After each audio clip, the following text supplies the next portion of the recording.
Hi everyone, I'm really pleased to introduce you to Mel Elderton, who is the educational leader at Explore and Develop Annandale. And I'm really aware of the work there through several connections, but particularly impressed by their work around including artisan and crafting processes for young children, right from the babies on upwards.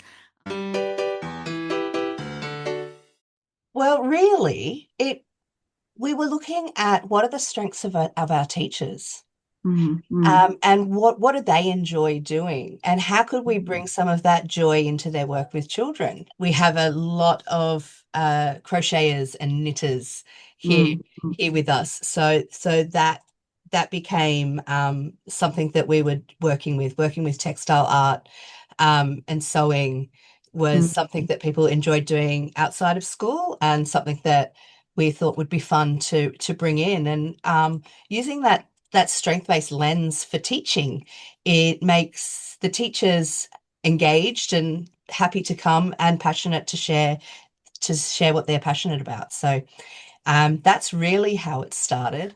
So that's really similar for me because in my own teaching, I used to take the sewing machine in because I was a bit of a quilter, still am, loving the colour and putting fibre and fabric together. And children really respond to that. And more often than used to be the case, children are not necessarily seeing these artisan processes in their home life. Mm, And so it started to dawn on me as I was doing my research and reading the work of John Dewey, particularly, that embedding children in the occupations of their own culture is part of our responsibility to keep certain arts and crafts alive culturally, but also to offer them to children as a language that they respond to really readily.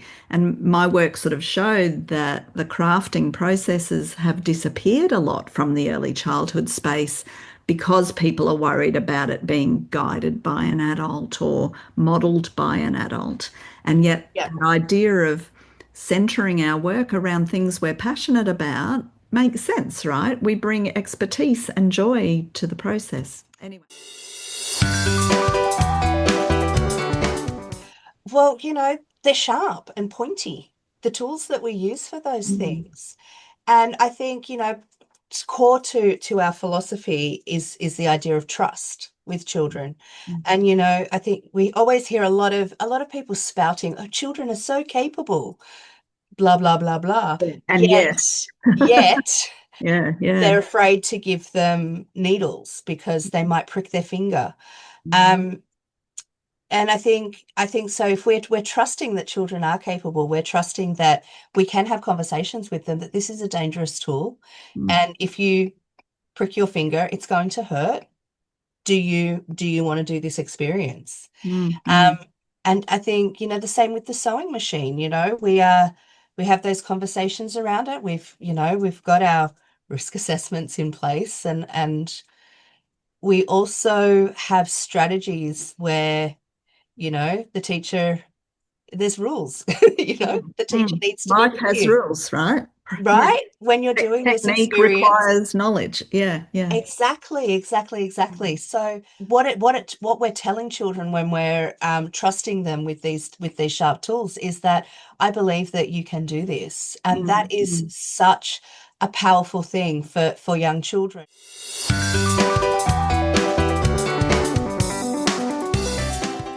That makes me think about how children are so responsive when you put authentic tools and materials in their hands too.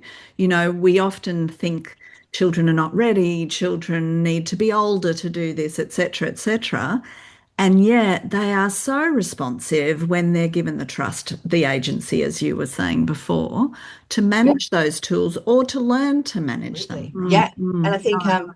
I think seeing children sitting around just embroidering and chatting to each other, and they're such little children, but they're so confident. Yeah. Seeing a 4-year-old just not even looking at what she's doing, but and having a chat over here with a friend as her hand Yeah, is beautiful. moving is Yeah, just yeah. beautiful because she's been doing it since she was 2.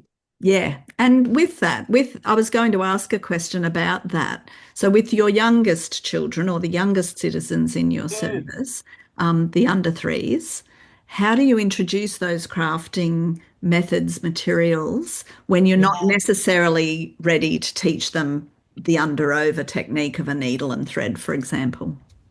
Yeah, I think because these things are always happening in our environment and we do have quite an Mm, open environment and the children, we call them free range, yeah, yeah, can yeah. can go in and out wherever they like.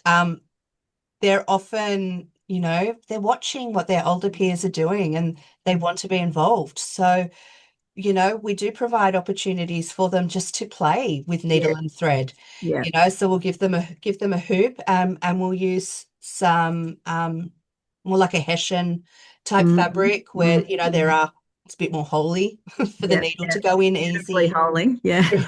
And we'll talk about the process. So, Mm. we usually will draw with tailor's chalk our design, Sure, sure. and then we go with the threads. I encourage similar thinking, that when you're 2 or even younger, you can actually be learning the language of sewing through physical movement games, playing games that have the over Oh, the and over the and under, under. right? So Yeah, it's not even necessarily having to be directly connected to the process of sewing, but that it can be that conceptual knowledge of the movement, that initial meeting with the materials, even, that idea of let's just meet a basket of wool, let's just meet the let's just thread. eat a pile of Yeah, fabric. And let's wrap. I know we've talked about how some children really delight in re-wrapping the yeah, threads around the little cardboard yep, holder. All of that is the yep. language of sewing, and meeting the fabrics, the different kinds of fabrics, and so on. So, yeah, I'd really encourage those listening to this video to think about how you can deconstruct a process to create those multiple meetings with not just the materials, but the tools, the processes, the actions that you take, to sort of break it into its component parts. I think because of the way we teach it with a process, Mm, because it is a process, mm, you find your material, you find your hoop, mm, mm, you draw out your design, and then you pick your thread and then you work. mm, That mm. that step-by-step process, I think, slows the child down naturally. Yeah, yeah, yeah. And that slowing down supports them to think through what they want to do. So the design becomes important, um and it's really interesting to see how different their their art is when through these processes, because and how it influences when they approach other materials. Yeah, yeah. So that willingness to slow down, that focus, maybe that idea that you're not necessarily doing an arts experience from beginning to end in one sitting. I think that's something that's really rich in working this Yeah. way. Yeah. Yeah, these projects, particularly the stitching projects. Mm, I know our preschoolers, we have a tradition. They sew themselves with the sewing machine a boomerang bag, so basically a mm, tote. mm. Um, and then they embroider the pockets Yeah, with their yeah. designs and their name and Nice. personalize them. And they start that 6 months before the end Mm, of the year. So mm, mm. they're working on that one bag and that one piece of embroidery for months, and they Yeah, might put across it down. multiple sittings. Yeah, Yeah, yeah, they'll put yeah. it down and not look at it for weeks, Mm, and mm. then go back to it. So And I think what's rich in that is the educators also slowing down and just embracing those one-on-one moments, or those one adult to a couple of children, where you're providing that scaffolding and that support, providing the solutions to problems if the child can't mm, overcome that themselves, and really taking those rhythms of the child into account, in the offering. I think that's important too, that we don't have to be in a hurry all the time with these kinds of opportunities for children's engagement and learning. yeah, so I guess there's multiple ways we do it. I guess the first way is that kind of that compliance aspect. mm, Let's just get mm. that out of the way first. Yeah, yeah, yeah. We've got risk assessments for dangerous tools.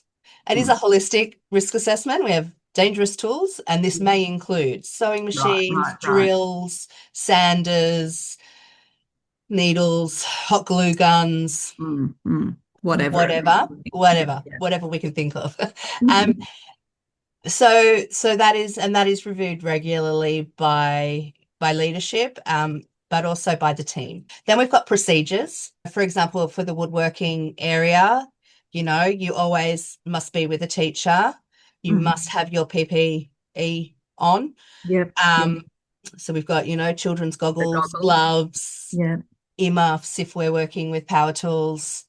Um, so all of those things are there. And the children have helped us over the years, and we keep remaking them so they're relevant to that group of children. So they've made the procedure. So they've made a visual procedure Yeah. of how to Mm. set up the Mm. space and what safety precautions we need to have for Mm. that. Nice. So having those three steps, I think the the compliance aspect, the Mm. Mm. policy, then the risk assessment, the procedures, but then also the children's procedure Input. is really important, I think, for making sure that everyone is safe, most Mm. Mm. importantly, Mm. but also for making sure that the children feel in charge of that process as well. Nice. Um, Yeah. and Yeah. quite often you'll hear the children reminding the adult, Yeah. "You can't Yeah. come here, you don't have your goggles on." Yeah. You know? Yeah. Yeah. Nice. Yeah. So that it's a mutually beneficial space, but everyone has responsibility for remembering the rules of the space that Yeah. keep us all safe. And I guess what that's doing, I think, is honouring children's rights to engage as citizens in their space, but also to have the freedom to explore, but within those boundaries. It's not doing away with safety, it's actually centering safety, Mm. but not letting that be the barrier to children having these kinds of experiences where they are empowered, where their agency is elevated. So it's sort of cyclical back to what we discussed at the very beginning about children's rights and agency as well. But I think both things can exist. I think the product, as long as the product is something that is in the child's hands, there's opportunity to play with the materials. Mm, mm, So playing with fabric, playing with string, or playing with wool, when we're talking about fiber art is really, really important. yeah. But then Because the you're other learning the properties of that material. Yeah. completely, right? Mm, Building a relationship with that mm, material mm, is mm, is super important. But then there's also a beautiful opportunity to teach elements of design mm, and technique and the skills that are involved with being able to work with those materials. So in terms of building curriculum, I guess, there's this, if we go like just focus in on the fiber arts stuff, there is a goal in mm. particular with the boomerang bag, like with their Yeah. with their personal bags that they make, because it's a bag and it's got an Mm. embroidered pocket. Like Yeah. that's There's it. That stuff to is do. that is what they make, Mm, right? mm, But they have agency in how it's designed, mm, and mm. giving them the space and the tools and the techniques and the skills Yeah. to break down that design process is really empowering for the child. And that's where I guess that curriculum building